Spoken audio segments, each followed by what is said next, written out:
오늘 우리 바른 역사를 바로 세우자 하는 강연을 우리 서울 지부에서 시작이 됐는데 저는 이것이 굉장히 좋은 일이라고 생각합니다. 최근에 제가 말씀을 좀 드릴게요. 금년이 광복 80주년이죠. 그런데 우리 광복회가 여러 가지 계획을 세웠어요. 광복 80주년에 좀 국민에게 좋은 일을 좀 많이 좀 하자 이런 뜻에서요. 그런데 이 정부에서 이 우리 광복회는 쏙 뺐어요. 좋은 일을 하겠다는 거니까 쏙 뺐어요. 이게 어디서 전부 뉴라이트식 이것만 전부 좀 늘어났는데 제가 이게 좀 당혹스러워요. 이거를 거부를 해야 되는지 그대로 그냥 침묵을 지키면서 그냥 되는 대로 좀 그냥 세월을 보내야 될지 참 한심스럽습니다. 그래서 일단은 정부가 정부하는 대로 내버려 두고 우리는 우리대로 바른 역사를 찾아가면 될 거 아니냐 하는 뜻에서 이 강좌가 아마 김대하 지부장께서 직접 이렇게 시키게 되고 제가 가장 존경하는 우리 이덕일 교수가 적극적으로 좀 호응을 해주셔서 아마 이 강좌가 금년도 80주년 무슨 행사 짜다랗게 많은 했어요. 돈도 많이 책정이 됐는데 어떻게 될지 모르겠습니다만은 하여간 그거보다도 더 값진 강연을 우리가 진행하자 하는 뜻에서 저도 열심히 이 사업을 하도록 노력을 하겠지만 여러분께서 이렇게 참여해 주셔서 더욱 감사합니다.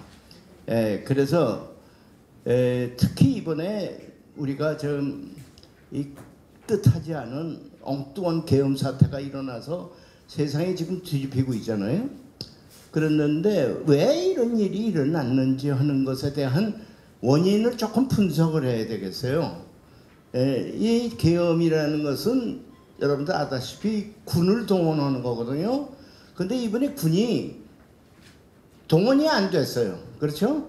동원이 안 되니까 금세 이게 계엄이 해제되고 오늘날 대통령이 이상한 꼴을 당하고 있는 우리나라인데 그러면 우리가 이런 이 군의 이 현주소를 좀 알아야 되겠다. 앞으로도 이런 군이 계속 있으면은 우리에게 도움이 되겠느냐 어떻게 되느냐 하는데 대한 한 번쯤은 생각하고 넘어가야 되잖아요. 그냥 있어도 고만 없어도 고만 그냥 계엄이 계속 앞으로 또 나올지도 모르는 거고 그래서 저는 이 원인을 우리가 우선 좀 분석을 해보자 하는 뜻에서 국군의 전통성에 대해서 국군이 왜 이런 계엄에 계속해서 이 계엄이라는 게 뭐예요? 정치 개입이거든요.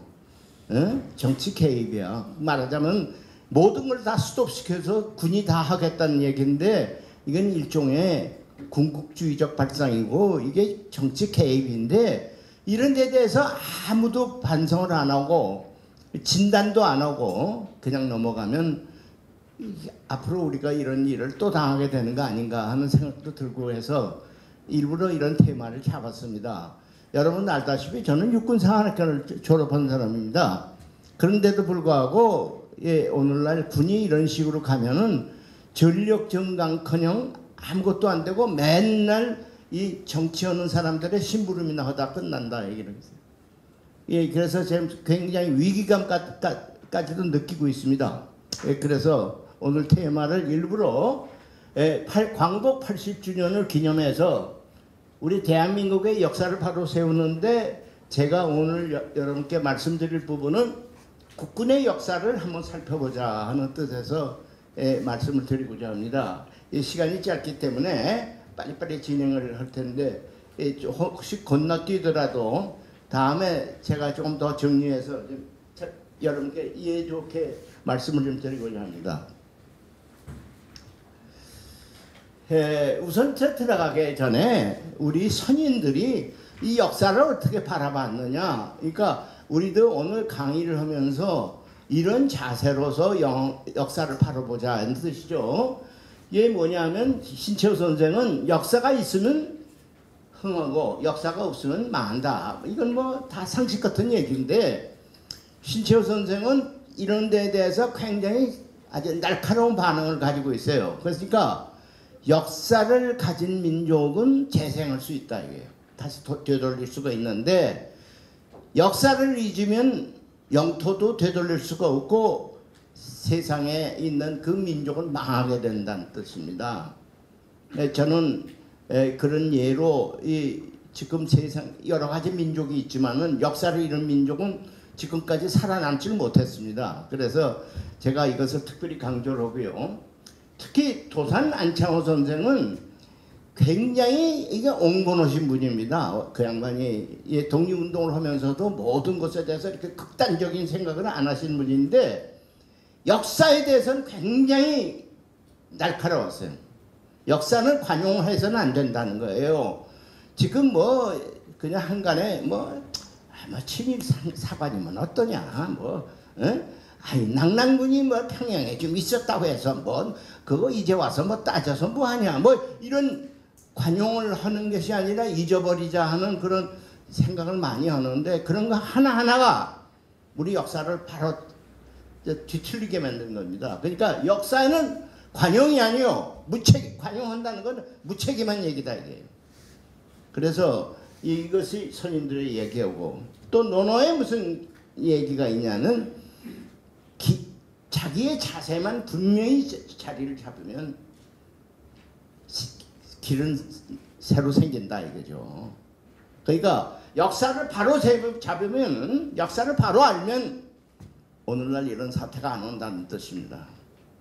그러니까 우리가 그동안에 교육부에서 역사 과목을 선택으로도 넣었다가 또 점수도 좀 적게 넣었다가 교과서는 엉터리로 만들고 이런 작업이 결국은 우리 민족을 멍들게 하는 겁니다. 그 하나하나가 멍들게 하는 거예요. 그래서 저는 교과서 하나라도 정확하게 진단을 하고 꼭 애국주의만 하자는 얘기 아닙니다. 우리 반성할 것도 반성하고 하면서 넘어가자는 얘기지 우리가 꼭 우리 역사가 꼭 찬란한 역사다 이렇게 저는 생각하지 않습니다.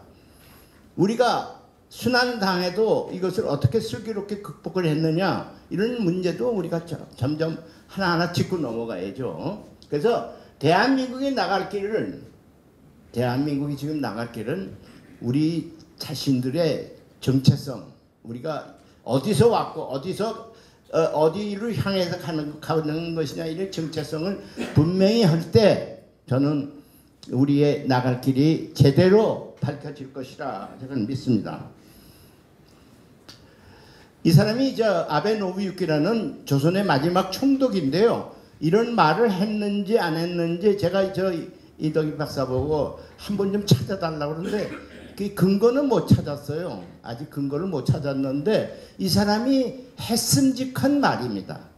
했음직한 말이에요. 그러니까 누가 이 사람을 평소에 하는 걸 전부 받아 써서 정리해 놓은 얘기인지는 몰라도 정확하게 그 사람의 기록에 남아있지는 않지만은 이 사람의 성향으로 봐서는 했음직한 사람이다 이게요. 내용은 뭐냐?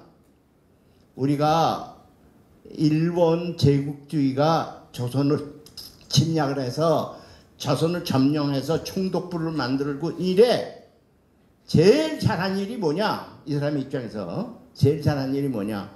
식민지 교육을 시켰다. 식민지 교육. 역사도 식민지 교육, 무엇도 식민지 교육을 지독하게 시켰다 이게요. 그래서 얼마나 지독하게 시켰느냐 하면 그러니까 우리 민족이요. 너희가 이것을 벗어나려면 100년이 걸린다. 식민지 교육의 그 잔영이 남아서 이거를 지우려면은 적어도 100년이 걸린다. 1세기가 걸린다는 뜻입니다. 그래서 굉장히 심각한 말인데 사실은 이 말의 원전을 찾지는 못했지만 했음직한 얘기입니다. 저희들이 이제 두 군데서 지금 협공을 받고 있거든요. 이덕희 교수가 앞으로 저보다 많이 말씀을 하실 테니까 제가 짧게 얘기하겠습니다. 하나는 식민상한으로부터 우리가 그냥 압력을 받고 있어요. 그래서 뭐냐, 한국 사람은 상무정신이 없다. 상무정신이 없다는 이런 이거를 받고 있고, 또 중국의 동북공정이 또 우리를 압력을 하고 있어요. 이 동북공정에 의하면 우리는 중국의 일부다 이거죠.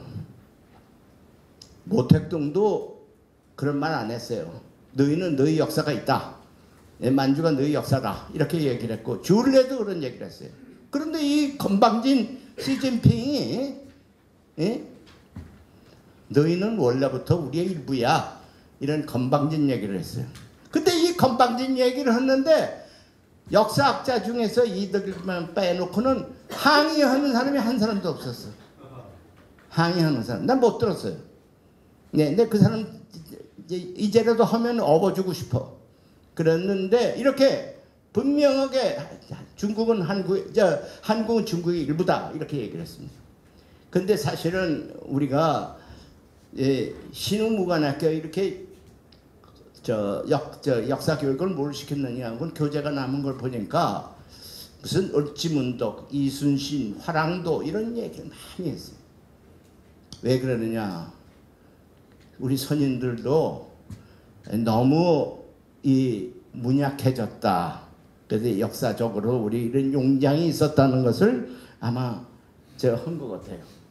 제 이름이 찬자가 들어가 있는데 이게 누가 지어주었느냐 하면은 저희 종조부이신 성제 이시용 초대 부통령께서 지어주셨는데, 강감찬처럼 용감해라져라 해서 찬자를 저에게, 그때는 그 양반은 이제 황주에 도망가 계셨는데 상에서 우리 어머니가 저를 낳고 나서 그러니까 시숙이죠. 시숙한테 전보를 치니까 이름을 지어서 좀 보내주세요. 그랬더니 강감찬에 찬자를 써라 이렇게 와서 제가 그래서 이종찬이가 된 것입니다. 그래서 조선 왕조는 하여간 우리 선대들이 대개 뭐라고 생각하냐면 너무 유교가 너무 자리를 잡았기 때문에 이 상무정신 이것이 좀 약해졌다. 숙문억불이다. 문을 굉장히 숭상하고 무를 이렇게 억눌렀다 이거죠. 원래 양반이라는 게 무반 아닙니까? 그런데 조선 왕조를 내내 보면 문반만 있었지 무반은 없었다 이거예요. 이순신 장군도 문반이지 내서 출발했지 무반에서 출발하지 않았다 이거죠. 그래서 너무 이게 했는데 아마 이성계가 무관 아닙니까? 그러니까 자기가 위화도 해군을 해서 고려 왕조를 엎어버렸으니까 이 무를 억압하고 한경도 사람들을 잘 등용을 안 시키고 아마 이런 것이 다 거기서 나오지 않았나 하는 것이 추측을 갑니다. 그런데 우리가 임진왜란을 거쳤었는데 임진왜란을 때 거치면서 왜 이런 전쟁을 일으키면서 이렇게 많은 국민들을 고통을 살게 했느냐 하는 데한 반성문이 없어요. 왜 그랬는지에 대한 반성문이 없다고. 우리가 이상하죠. 그런 전통이 우리는 조선왕조 실록을 만든 아주 기록을 잘하는 민족인데 한 가지가 있어요. 자기 잘못에 대한 분명한 이것에 대한 반성하는 것이 좀 약해요.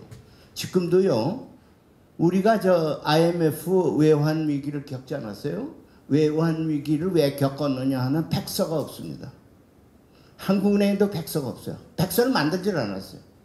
그러면 지금 이거 위기가 계속 올 수 있거든요. 그런데 이거에 대한 분명히 적이 없어요. 근데 임진왜란 때 서해 유성룡 선생이 징비록이라고 써서 반성, 왜 이게 왔느냐 하는 반성문을 썼는데 나라에서 이것을 금서로 했어요. 보지 못하게 했어요. 그런데 이 원고를 일본 사람이 어떻게 훔쳐갔는지 가져갔는지 해서 일본서 출판했는데 그거는 굉장히 많은 사람이 읽었어요. 그러니까 말하자면은 임진왜란을 겪고도 우리가 반성하지 않았다는 뜻입니다. 그러니까 38년 만에 병자호란을 또 당하는 거죠. 그러니까 오늘날 이게 우리가 지금 이 공부를 하는 이유는 저는 반성을 하자는 뜻입니다. 우리가 그동안에 한국에서 살아오면서 우리가 잘한 것이 뭐며 잘못한 것이 뭐냐 스스로 이렇게 반성하는 기회를 갖는 거예요. 역사교육이라는 것은 자기 찬란한 것만 그냥 이렇게 자랑스럽게 생각하는 것이 아니라 이럴 때 이렇게 판단을 해서 이러한 결과가 나왔구나 하는데 하나 반성도 중요한 역사교육의 하나입니다. 그래서 이런 것이 안 하니까 계속해서 우리가 외국에게 당했다 이거죠. 그래서 오늘날 이런 시간을 갖는 것은 우리가 하나는 반성한다는 뜻입니다. 자, 이제 본론으로 들어가겠습니다. 식민학자 뉴라이트 우리와 다른 게 뭐가 있냐? 역사를 딱 잘라서 얘기해요. 조선왕조 끝났고 대한제국 끝났고 대한민국 일시정부 끝났고 대한민국이 있다. 저거 잘라버려요. 그런데 우리는 절대 그렇지 않습니다. 역사는 이어왔다. 이어온 것이다. 그러니까 조선왕조 때 맺은 미국과 맺은 조미수호 통상 조규가 있는데 그것도 지금 우리가 따라야 됩니다. 물론 한미 방위 조약에 의해서 이것이 다시 재탕을 했으니까 아니지만은 국제 지금까지 계속 해온 건 뭐냐? 적십자 이 국제 적십자 가입된 거는 그 조선 왕조 때 가입된 거 그대로입니다. 모든 것이 당시에 체결된 것을 그대로 유효한 건 유효한 것이다 이게요. 예, 그걸 자르질 않는다 이게요. 조선 왕조 때 있었던 일도 우리가 지금 책임질 일이 있으면 책임져야 됩니다. 임시정부가 공채를 발행했는데 우리가 갚아줘야 됩니다. 우리가 갚아줬습니다. 이렇게 역사는 끊어지는 게 아니라 쭉 이어오는 것이다 이게요. 그러니까 고구려 때 뭐가 있었다, 발해 때 뭐가 있었다, 이 고려 때 뭐가 있었다. 그거는 옛날 일이지 우리 지금 상관없어. 이것이 아니라 오늘날 우리에게 이것이 이어져 왔다 하는 뜻입니다. 이게 이어져 온 거예요. 비근한 예로 태극기는 조선 왕조 때부터 시작됐죠. 예? 조선 왕조 말기에 시작됐지만 태극기를 아직도 우리가 따르는 이유는 뭡니까? 이어져 왔다는 뜻이죠. 예, 이어져 왔다는 뜻이죠. 예? 그러니까 우리의 언어라든가 국기라든가 이것이 다 이어져 온 겁니다. 이걸 끊는다고 해서 끊어지는 것이 아니다 이겁니다. 태극기 보세요. 이게 옛날 태극기예요. 초기 태극기가 우리나라보다도 미국 스미소니언에서 지금 있습니다. 자, 이거 보세요. 이 왼쪽 이 위가 이게 조선 왕조 때 임금이 어디 행차하려면 태극기를 앞세우고 갔다 이게 태극기입니다. 다음에 임시정부 이거 우리 태극기 아니요? 자, 대한민국 정부 수립이 1948년 8월 15일 태극기 있습니다. 북한에서도 초기에는 태극기를 썼습니다. 그런데 북한이 정통성이 민족사적 정통성이 없다는 건 뭘로 표시될 수 있냐? 태극기를 버리는 순간 없어졌다. 그러니까 이거 보세요. 이게 조선당 노동당의 이 행사 근데 이 무대에 태극기가 걸려 있었어요. 근데 사진에 요 똑같은 사진입니다. 오른쪽 사진은 태극기 살짝 지워버렸어요. 그래서 태극기가 없어졌어요.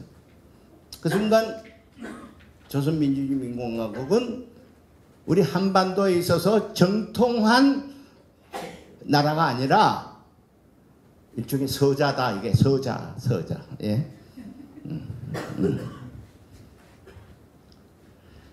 이게 저 조선 왕조 때 군인입니다. 이게 군인이에요. 이게 이 군인 그 당시에 군인. 그런데 1907년 조선 왕조에 이 군인이 해체가 됐어요. 일본이 강제로 와서 해산시켰어요. 해체될 때 우리 병력이 얼마쯤 되느냐? 약 8,000명 됐습니다. 8,000명이니까 1개 사단도 안 됐죠. 1개 사단이 한 2만 명이라고 하는데 지금 1개 사단도 안 된 셈이 돼. 그런데 해체됐다고 해서 한거에서 일어난 의병 숫자가 얼마냐? 14만 명이었습니다. 그만큼 우리 국민들이 분노를 일으켰다는 얘기죠. 그리고 이것이 우리의 근본이 돼야 됩니다. 그렇게 14만 명이 들고 일어났다. 이건 안 된다. 싸우자. 일어났습니다. 사실 이 동학도요. 척외 척양 그러잖아요. 일본도 배척하고 서양도 배척하는 척외 척양. 좀 극단적이죠. 요새같이 세계인 시대에는 좀 어울리지 않는 얘기지만은 그 당시에는 나라를 지키기 위해서 불가피했다 이거예요. 그 척양 척외 정신이 3.1 독립선언에 반영이 됐고 3.1 독립선언이 우리 임시정부로 그대로 이어져 온 조선 대한제국 군대가 해산돼서 되자마자 각 지역에 있는 진위군들이 이제 주둔 부대를 그 당시에 진위군이라고 그랬던 모양입니다. 진위군이 있었는데 전부 들고 일어났어요. 아까 14만 명이 들고 일어났다고 그래서 전부 들고 일어났어요. 이 중에 3만 명이 서울로 가자. 서울을 탈환하자. 모였습니다. 어디 모였느냐? 신설동 지역에 모였습니다. 신설동에서 지금 동대문까지 이걸 왕산로라고 그러죠. 왕산로. 그 왕산로라고 하는 이유는 뭐냐? 여기 허위 장군의 호가 왕산입니다. 근데 이인영 총대장이 그때 아버지가 돌아가셨어요. 그래서 헛수시 초상치료를 가는 동안에 그 부대를 지휘를 누가 하냐? 허위 왕산 허위 장군이 지휘를 했어요. 그 일본군하고 한판 붙었습니다. 이길 수가 있나요? 뭐 가지고 있는 건 죽창밖에 없었는데 일본군은 그 당시에 기관총이 있었어요. 그게 막 두룩두룩 갈겠는. 다 그냥 혼비백산해서 다 죽고 도망가고 해서 마지막으로 허위 장군은 거기서 붙잡혔습니다. 그 서대문 형무소에 끌려갔어요. 그래서 한간에는 서대문 형무소 사형 1호가 허위 장군이다 이런 얘기하시는 분이 있습니다.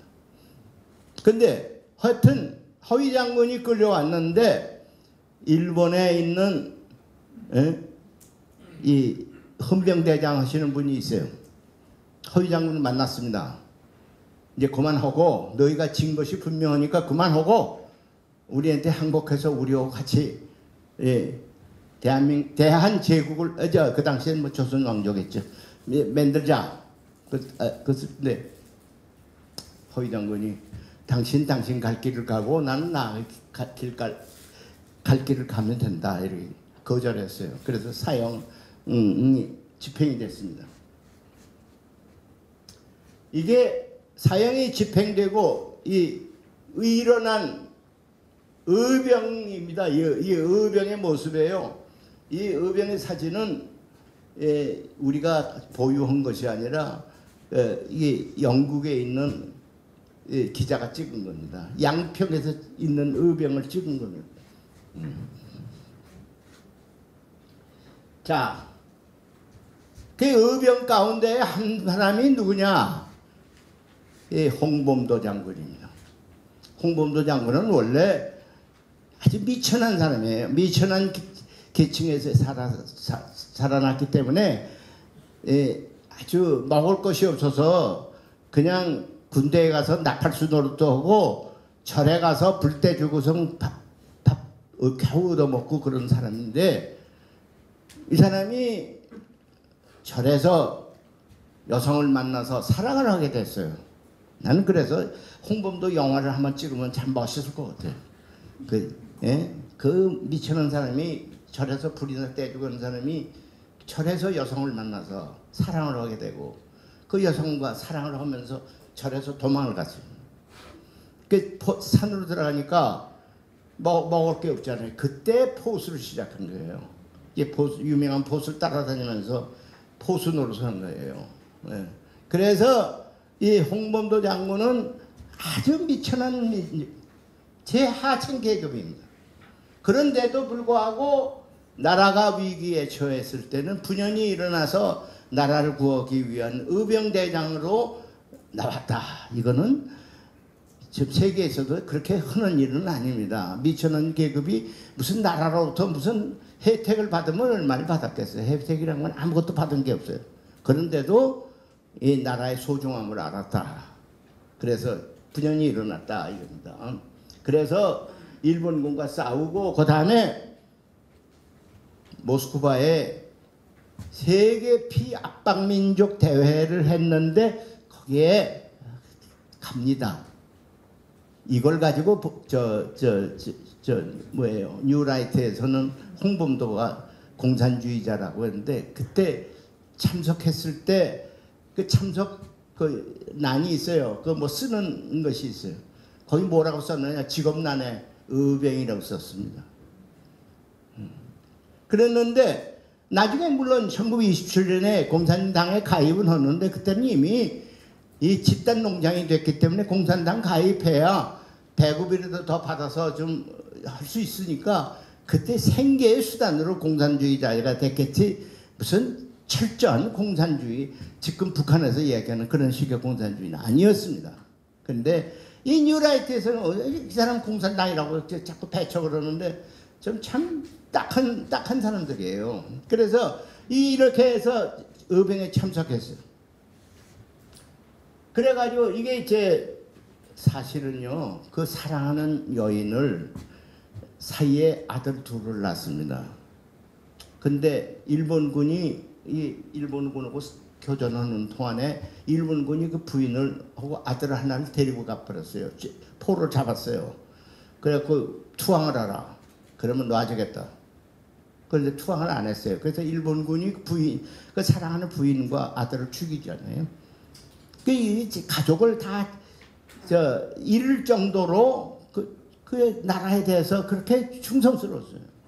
그 나라 아들 하나는 또 데리고 산에 올라갔는데 전투하다가 아들 하나 또 맞아 죽여요. 그래서 결국은 아무런 후손이 없는데 부인을 이제 나중에 중앙아시아로 가게 되면서 새 부인을 얻게 됐는데 새 부인이 이제 딸을 하나 데리고 와서 지금 그 사람이 지금 딸이라고 하겠는데 원래 소생은 아닙니다. 그러면 홍범도 장군이 봉오동에서 싸워서 이겼어요. 싸워서 이겼는데 제가 이 숨은 얘기를 좀 하면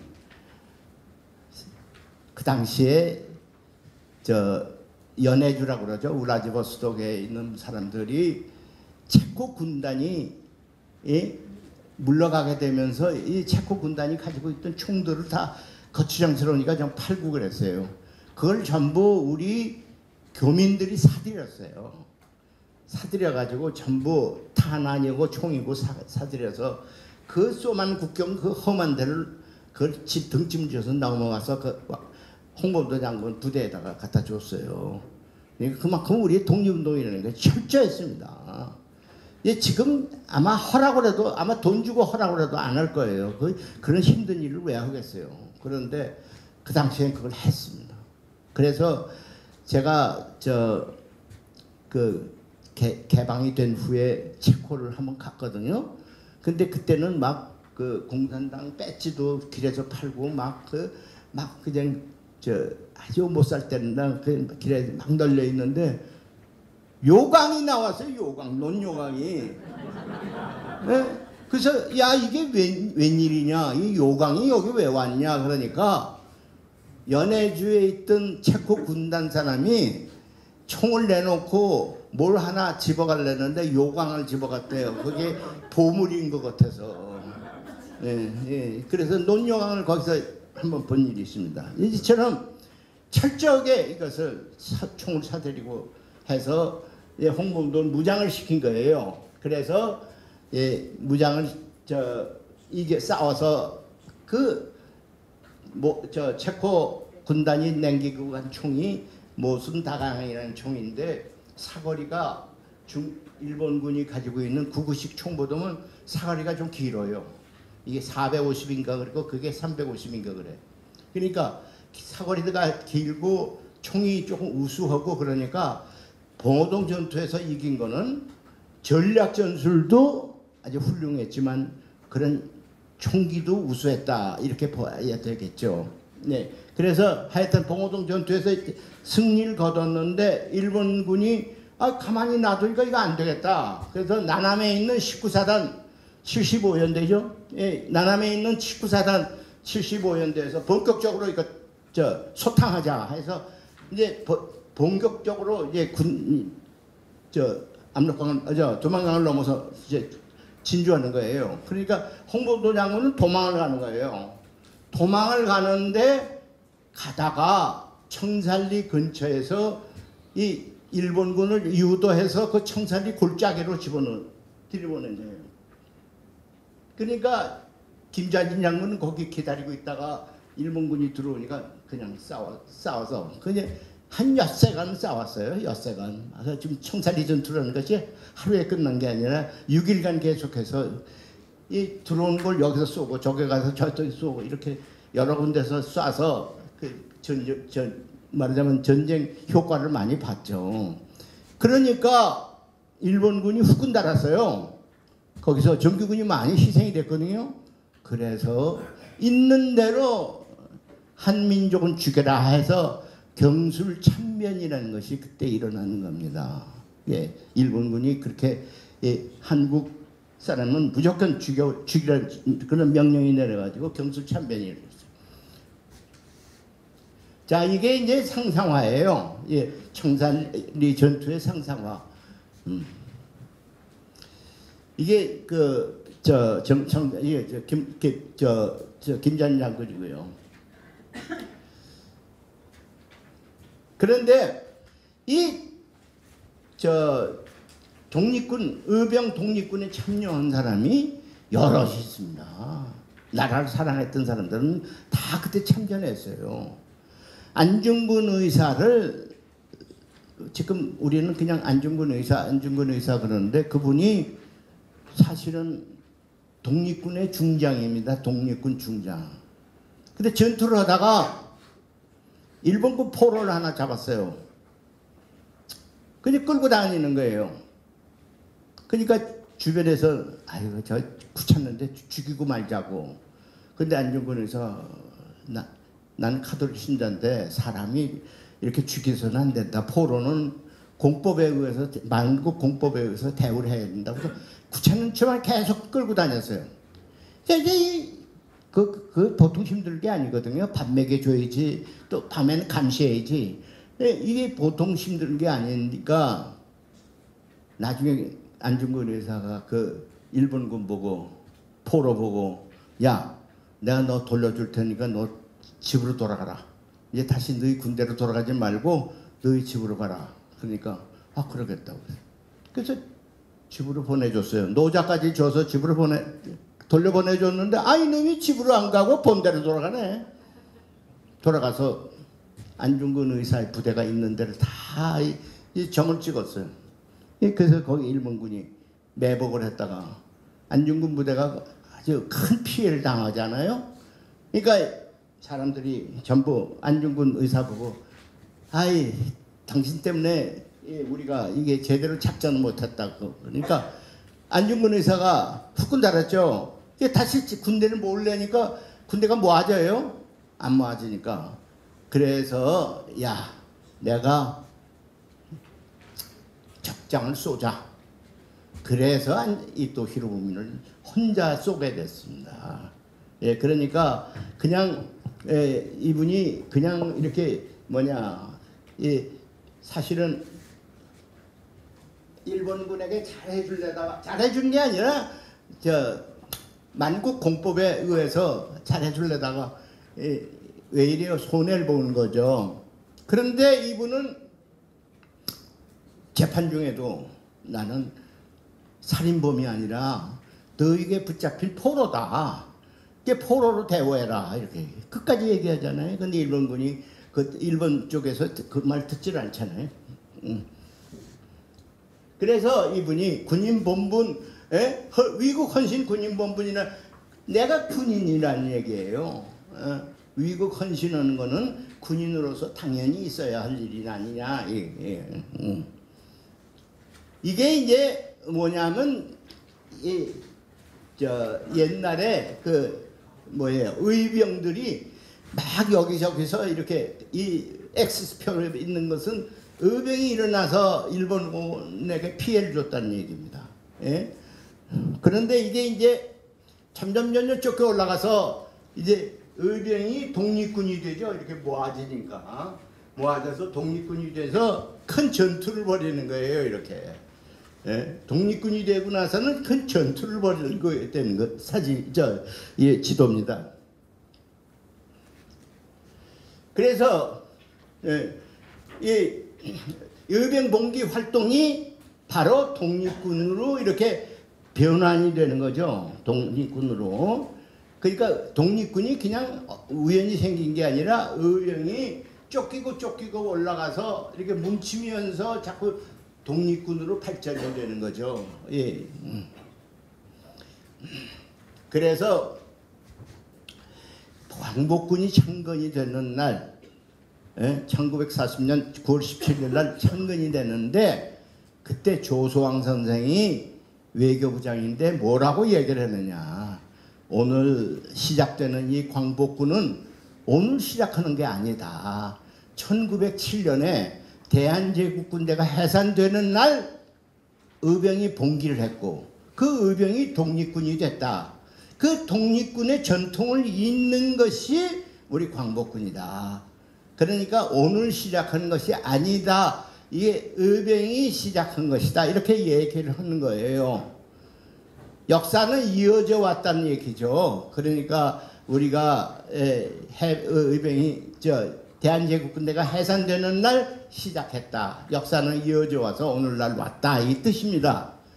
그래서 저는 광복군이 이어져 와야 되잖아요. 이어져 와야 되는 거 아닙니까? 예? 의병이 독립군으로 이어졌고 독립군이 광복군으로 이어졌으니까 광복군이 국군으로 이어지는 것이 당연한 거죠. 저는 그것을 말씀드리기 위해서 이걸 얘기를 하는 겁니다. 그래서 그분들은 그렇게 생각을 했어요. 예? 그래서 임시정부에서도 광복군을 처음 시작할 때 이것이 오늘로서 끝나는 게 아니라 앞으로의 대한민국 국군으로서 이어져 간다는 그 뜻을 담겨져 있습니다. 이게 조소왕 선생이 그때 말씀하신 거고. 그래서 독립군, 광복군을 보면 말이죠. 대한제국군대 군인들, 장교들이 신흥무관학교에 와서 전부 교관 노릇을 해요. 이어져 왔기 때문에. 그래서 특히 지청천 장군이나 김경천 장군은 일본 육사를 졸업을 했어요. 근데 일본 육사를 졸업해서 일본군으로 천황폐하에게 충성을 바쳐야 될 텐데 그걸 박차고 다시 독립군으로 오지 않습니까? 그래서 이 모든 것이 신흥무관학교에서 양성하는 것이 그냥 교관도시 양성한 것이 아니라 대한제국 군대의 장교, 일본군에서 훈련받은 장교, 이 사람들이 모여서 후배들을 양성을 했습니다. 그래서 중경에서 광복군이 시작할 때 총사령관 지청전 장군도 신흥무관학교 교관하신 분이고 이지대장 이범석 장군도 신흥무관학교 교관하신 분이고 일지대장 김원봉, 약산 김원봉도 신흥무관학교 출신이고 삼지대장 김학교도 신흥무관학교 출신이다 이게요. 이게 우연히 그런 게 아니라 그때 양성된 사람들이기 때문에 이렇게 광복군으로 출발할 때 간부 노릇을 할 수가 있었다는 얘기입니다. 역사는 끊어지는 게 아니라 이어져 왔다 하는 것에 다시 한번 강조를 해서 말씀을 드립니다. 이게 광복군 창건할 때 찍은 사진입니다. 예, 그런데 저는 북한군은 무시하면 안 됩니다. 인민군은 무시하면 안 됩니다. 인민군은 우리보다 더 먼저 생각을 많이 했어요. 뭘 생각했냐? 조선인민군이 48년 2월 8일 날 창군된 것으로 전부 돼 있어요. 그렇게 돼 있었습니다. 사실도 그렇습니다. 2월 8일 날 나중에 사진 나옵니다. 그런데 78년에 딱 바꿉니다. 뭐냐? 조선인민군은 48년이 아니라 32년 김일성이가 빨치산 투쟁을 시작할 때 조선인민군은 창건됐다. 역사를 바꿨어요. 이게 중요한 겁니다. 한국 내에서 지금 우리 국군이 대체하고 있는 데가 어디야? 북한 인민군이죠. 우리는 일본 사람 찌꺼기들이 만들어준 조선 경비대가 우리 할아버지야 이러고 있는데 저쪽에서는 무슨 말? 우리는 빨치산 투쟁할 때 시작했어. 어떤 쪽이 더 이걸 생각해야 돼. 이런 걸 생각 안 하는 이제니까 자꾸 이상하게 되는 거예요. 이게 딱 그런데 이게 항일 투쟁 역사와 인민군의 전통 계승을 자기네 것이라고 딱. 근데 우리는 만에 조선경비대 미군이 세워진 찌꺼기 일본군 어디 하나 우리 전통이 있는 데가 없어요. 참 제가 그래서 이거 빨리 바꿔요. 이게 2월 8일 날 48년 2월 8일 날 인민군 창설할 때 이게 장면입니다. 그때만 해도 태극기를 썼어요. 이게 인민군 창건할 때 사진이에요. 그런데 그 후에 인민군은 32년에 김일성이가 빨치산 투쟁하게 때 시작했다 하면서 매년 행사하는 거예요. 이게 4월 25일 경축 84돌. 이게 아마 1900 몇십 년에 이걸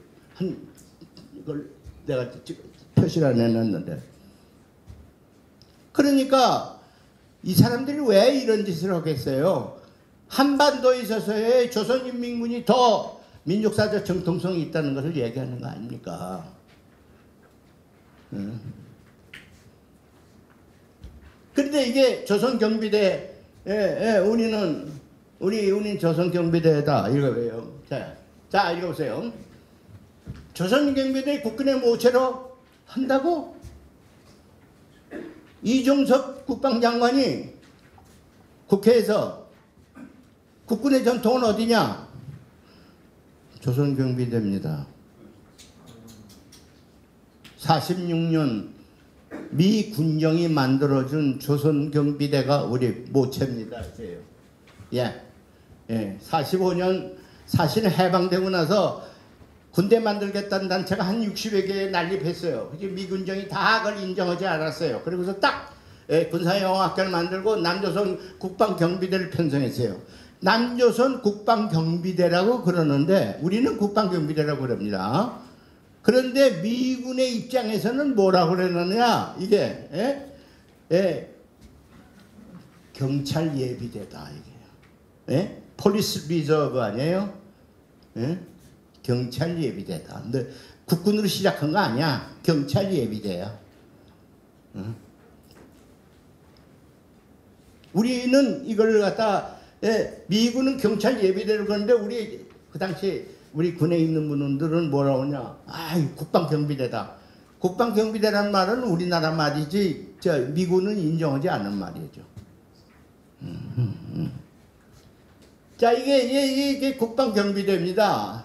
일본군 군복에다가 모표만 대한민국 국방경비대라고 붙여놓고 이제 국방경비대.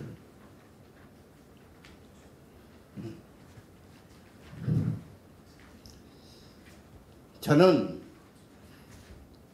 국방경비대는 뭐 일본군의 전통을 이었다. 저는 그걸 거부하는 이유가 있어요. 그냥 감정적으로 거부하는 거 아닙니다. 저는 거부하는 이유를 여기다 얘기를 했어요. 뭐냐? 일본군은 우리에게 배울 게 없어요. 일본의 군신이라고 하는 노기 대장이 있죠. 노기 마레스키라고 왜 여순 회전에서 러시아 러일 전쟁 때 여순을 점령한 장군입니다. 노기 장군이. 그래서 그 사람 군신이라고 그래요. 군신이면 뭐래요? 사람 많이 죽였어요. 그래서 그 사람이 귀국하고 나서 그 당시에 천황이 명치였는데 명치 보고 내가 군인으로서 부끄럽다. 자살하겠다. 그런 걸 명치가 야 자살하지 마라. 내가 천황의 명령이다. 자살 안 된다. 그래서 자살 참고 있다가 명치가 죽는 날 장례식 하는 날 자살했어요. 왜냐면 너무 많은 사람을 죽였거든요. 또 이 사람은 아주 좀 일본에서도 좀 덜 된 장군이라고 썼는데 인도 버마 전선에서 5만 명을 죽였어요. 5만 명을. 장군이 이렇게 많은 사람 죽이면 그건 장군 아닙니다. 그리고 두 번째, 일본군의 전통은 뭐냐? 정치 개입하는 겁니다. 군이 좌지우지하는 거예요. 예? 우리 군의 지금 전통에 숨은 전통이 남아있는 게 뭐인 줄 아세요? 이번에 계엄에도 나왔지만 정치 개입을 자꾸 하려고 그러는 거예요. 예? 백범 암살범이 누군지 아세요? 최병덕입니다. 육군참모총장. 김창룡이고. 우리 이번에 책을 냈어요. 이 백범 암살할 당시에 헌병사령관이었던 분의 아들이 지금 우리 광복회원인데 LA에 계세요. 그 사람이 원고를 가져왔어요. 아버지 원고를 가져와서 저보고 출판해달라고 그러는데 제가 이번에 출판을 했어요. 근데 거기 보니까 딱 나와요. 이 사람이 군에 있었을 땐 입도 뻥끗 못했어요. 특무부대가 쫓아다녔기 때문에. 근데 자기 자서전에 썼어요. 그러니까 내 얘기는 계속해서 이렇게 정치 개입하는 거예요. 그래서 내가 이 얘기는 이런 전통을 우리가 끊으려면 뭐냐? 일본군의 전통을 끊어야 된다 이거죠. 이거 보세요. 일본 보세요. 1931년 만주사변이 일어났을 때 이 시에라 간지라는 중자가 이 철도를 파괴시키잖아요. 두 번째, 이 5.15 사건이라고 일본 일본의 이 군사에는 나와요. 해군 반란군이 총리를 쏴주기 전에요. 칼로 찔러주기 전에요. 이누가이 총리. 세 번째, 니니로쿠 지케닝이라고 그러죠. 일본 사람들은 그게 뭐예요? 황도파, 임금을 천황을 모시자는 파가 통제파, 천황을 모시되 이 의회를 중심으로 해서 만약에 입헌군주를 하자는 것을 때려부시잖아요. 쿠데타죠 일종의. 그래서 임금이 최고의 지위를 갖도록 하는 것이 니니로쿠 직갱아니에요. 또 일본이 나중에 전쟁에 왜 개입합니까? 동조라는 놈이 육군 대신인데 내각을 장악하잖아요. 군인 내각을 만들지 않습니까? 그래서 전범으로 나중에 사형당하죠. 그러니까 내내 일본은 이 군인이 정치에 개입을 했다 이거예요. 오늘날 메가더 헌법에서 정치에 개입하지 못하도록 평화 헌법을 만든 이유가 뭐냐? 그런 전통이 있기 때문에 그걸 끊지 않으면 일본이 민주화되지 않는다 해서 지금 메가더 헌법 아니에요? 그 헌법이 메가더 헌법이 그 당시. 지금 자꾸 개헌을 하려고 하는 이유가 뭐예요? 다시 옛날 일본 돌아가자는 얘기 아닙니까? 그래서 그리고 우리가 제일 요새 군대 갔다 오신 분들은 요새는 좀 나아진 모양이에요. 옛날에는 엄청 두들겨 맞고 엎드려 뻗쳐오고 그냥 그 린치 당하지 않았어요. 저도 사관학교 다니면서 엄청 더 맞았어요. 응? 그랬는데 그런 것이 다 어떤 전통이냐? 일본군의 전통이에요. 악습이에요. 그래서 이 책을 소설책을 읽는지 몰랐는데 이 인간의 조건이라는 책에 이렇게 뭐면 군인 나가가지고 그냥 그 기약받고 그냥 인간답지 않은 천대받고 이렇게 해서 살아남은 그것이 주인공이 된 그 소설을 5권을 연재로 되어 있죠. 그러니까 이런 전통이 다 지금 우리 군대에 지금 남아 있는데 차츰차츰 이제 민주군대로 바뀌어지면서 이게 없어지긴 하고 있어요. 없어지긴 하는데 내가 지금 사는데 이런 것을 아직도 군 수뇌부가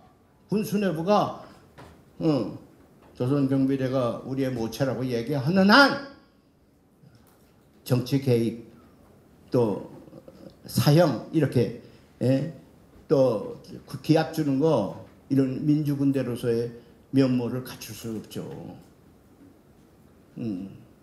국군의 전통을 바로 세우는 것이 뭐냐? 우리가 민주군대가 돼야 되잖아요. 민주군대가 되면 약해진다. 그거는 일본식 사고예요. 일본 사람들은 제가 이 책을 요새 이 책을 읽는데요. 이게 일본군이 실패한 징비록입니다. 100쇄가 나왔대. 100쇄. 100번 인쇄를 했다는 책이죠. 그러니까 얼마나 많이 팔렸으면 100쇄를 했겠어요. 이 책이 쓴 걸 보니까 곳곳에서 일본군이 못된 짓을 하면서 계속 실패하고서 나온 것을 고발한 책이에요. 그러니까 일본군은 겉으로는 아주 그냥 강한 군대 같지만은 실제로는 여기 뭐라고 썼느냐면 이 일본군에게는 군수 개념이 없다는 걸 썼어. 군수 개념이 없다. 그러니까 먹을 걸 어떠냐? 약탈해서 먹는다 이거예요. 이 여기서 인팔 작전에 이제 군대가 이동을 하는데 아니 그 비가 억수같이 퍼붓는 그 장거를 이제 돌파해야 될 텐데 그 돌파하려면은 장거리니까 민가가 없으니까 뺏어 먹을 수가 없잖아요. 그러니까 군수를 어떻게 합니까? 군사령관한테 물어보니까 사단장이 하는 얘기가 소를 징발해라. 그러니까 소를 몇백 마리를 징발을 해요. 민간에 있는 소를 뺏어와서 징발을 해요. 그래서 가면서 이 소를 잡아먹고 가자. 그러니까 군수 개념이 없는 군대가 일본 군대라고 여기 아주 폭로를 해놨어요. 그렇게 장군이 한다는 얘기가 소를 뺏어와라. 그러니까 소를 가지고 이 장거를 돌파하는 도중에 소를 잡아먹고 가자. 이런 군대예요. 말하자면 군수 병참 이런 것에는 개념이 없다 이거고요. 이거 원시적인 군대죠. 뺏어 먹으면 된다. 그러니까 청일 전쟁하면서 우리 농민들이 얼마나 많이 뺏겼겠어요. 그때 한일 기본조약 제1호가 그때 1904년에 체결된 조약 아닙니까? 그 조약에 어떻게 되어 있어요? 군수 지원은 조선이 담당한다 이렇게 되어 있거든요. 그렇게 뭐냐? 우리 민간들 농가에서 막 피해 많이 받겠죠.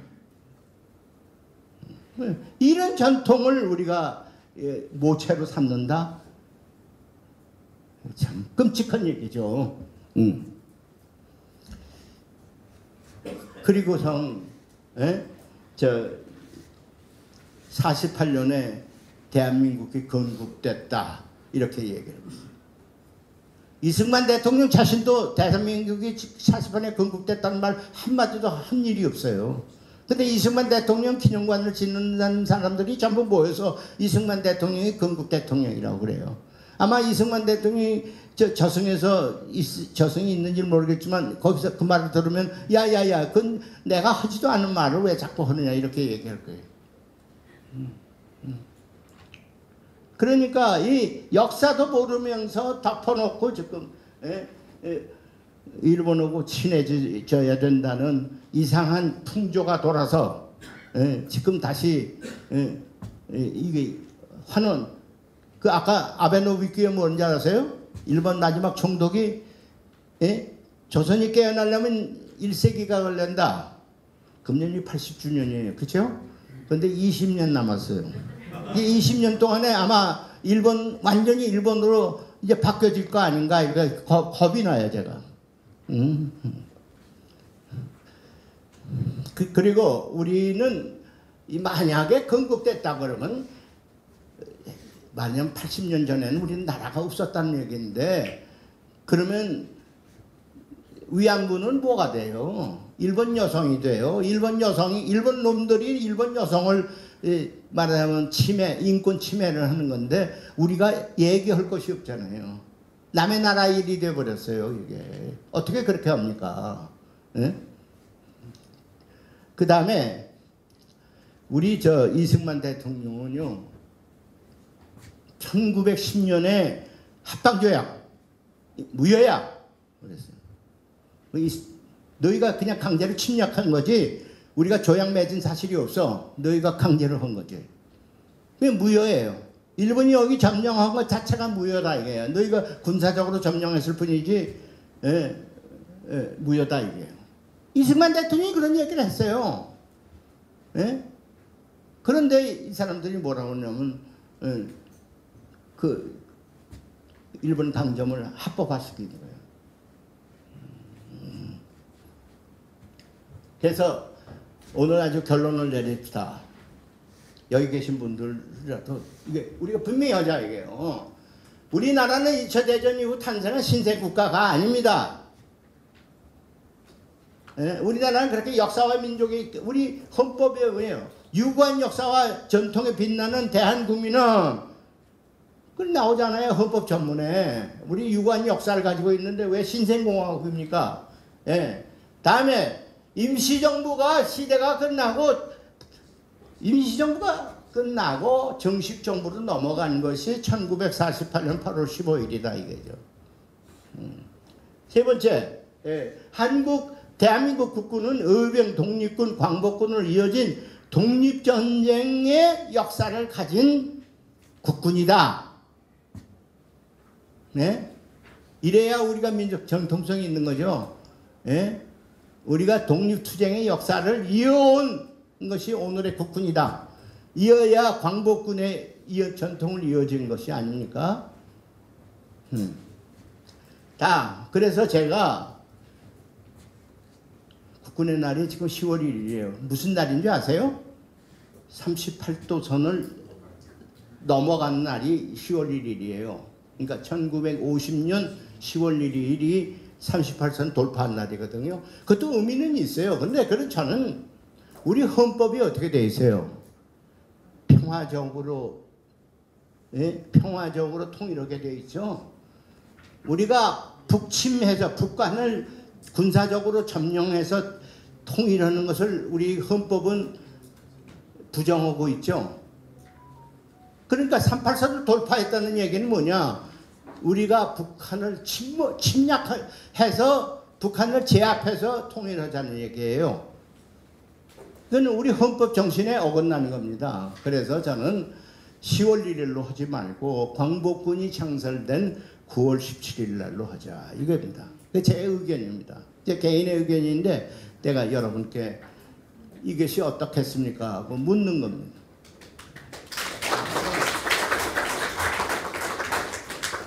감사합니다. 제 말씀은 이걸로 그치겠습니다.